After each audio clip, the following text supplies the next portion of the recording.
बिल्लियों की शॉपिंग हिंदी कहानी। घरों में रहने वाली बिल्लियों को बहुत मार पड़ती थी। कभी दूध के लिए, जैसे बिल्ली को भूख लगती थी तो वह चुपचाप दूध पी जाती। जब उसके मालिक या मालकिन को ये सब पता लगता तो वो उसे बहुत मारते थे।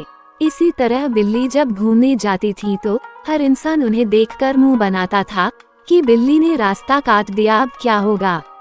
एक दिन सारी बिल्लियों ने एक सभा बुलाई। उसमें यह निर्णय लिया गया कि इंसानों से दूर हम अपना एक अलग शहर बसाएंगे, जहां हम कभी इंसानों को नहीं आने देंगे। यही सोचकर बिल्लियों ने अपना एक नया शहर बसाया। इंसानों के बीच में इतने सालों तक रहकर बिल्लियों ने बहुत कुछ सीखा था, इसलिए उन्होंने इंसानों की हर सुविधा उस शहर में रखी। सभी बिल्लियां मजे से इंसानों की तरह रहने लगी। एक बिल्ली को उन्होंने अपनी रानी घोषित कर दिया। उसके साथ कुछ और बिल्लियों ने पूरे शहर को सही से चलाने के लिए कुछ कानून बना दिए, जिनका पालन करना सबके लिए अनिवार्य था। इसी शहर के एक फ्लैट में चिंकी और मिंकी नाम की दो बहनें अपनी शालू मौसी के साथ रहती थीं। चिंकी और मिंकी की मां नहीं थी, शालू मौसी ने ही उन दोनों को पाला था। दोनों बहनें बहुत शरारती थीं। एक दिन शालू मौसी ने सुबह सुबह आवाज लगाई, शालू मौसी, तुम दोनों सोती ही रहोगी। आज महीने की पहली तारीख है, शॉपिंग करने जाना है कि नहीं? घर का सारा राशन खत्म हो गया। चिंकी, मौसी सोने दो ना, बड़ी मुश्किल से तो स्कूल से छुट्टी मिली है। लेकिन शालू मौसी को गुस्सा होते देखकर मिंकी ने जल्दी से उठकर चिंकी से कहा, मिंकी, जल्दी से उठ जा, नहीं तो मौसी यहीं आ जाएंगी। चल ना, शॉपिंग पर चलते हैं।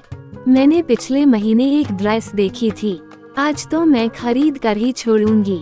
चिंकी, अरे लेकिन मौसी कहाँ दिलवाएंगी, वो तो एक नंबर की कंजूस हैं। घर का राशन खरीदने के बाद कह देंगी पैसे खत्म हो गए। मिंकी, तू चल तो सही, मैंने कुछ पैसे जमा कर रखे हैं, कुछ हम मौसी से ले लेंगे कोई ना कोई बहाना बनाकर। शालू मौसी के साथ चिंकी मिंकी एक बड़े से मॉल में पहुंच जाती है। मॉल के दूसरी तरफ कपड़ों की दुकानें थीं। चिंकी और मिंकी मौसी को छोड़कर वहां पहुंच जाती हैं और अपनी पसंद की ड्रेस पहनकर देखने लगती है। मिंकी, चिंकी, देख ये ड्रेस मुझे पसंद है। दोनों एक एक ड्रेस पसंद कर लेती हैं। मिंकी कुछ पैसे दे देती है।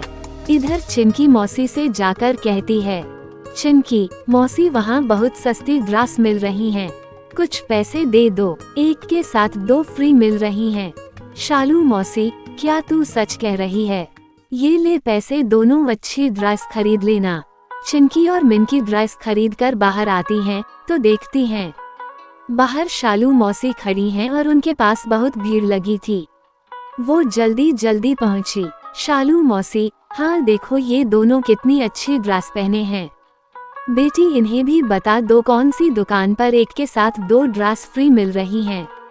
मैंने सबको फोन करके बुला लिया है। चिंकी और मिंकी की हालत खराब हो गई। छोटा सा झूठ उनके लिए औफत बन गया था। उसे छिपाने के लिए उन्होंने एक और झूठ बोला। मिंकी, अरे मौसी, वो तो खत्म हो गईं, सब ले गए। लेकिन शालू मौसी नहीं मानी और दोनों को लेकर उस दुकान में पहुंच जाती हैं। दुकानदार उन्हें सारी सच्चाई बता देता है। शालू मौसी बहुत गुस्सा होती हैं। फिर वो सबसे माफी मांगती हैं। सबके जाने के बाद वो दोनों को लेकर घर आ जाती हैं। दोनों बहनें अपने किए पर बहुत पछताती हैं। दोनों मौसी के पैर पकड़कर उनसे माफी मांगती हैं। शिक्षा, एक झूठ के कारण बड़ों का अपमान हो सकता है।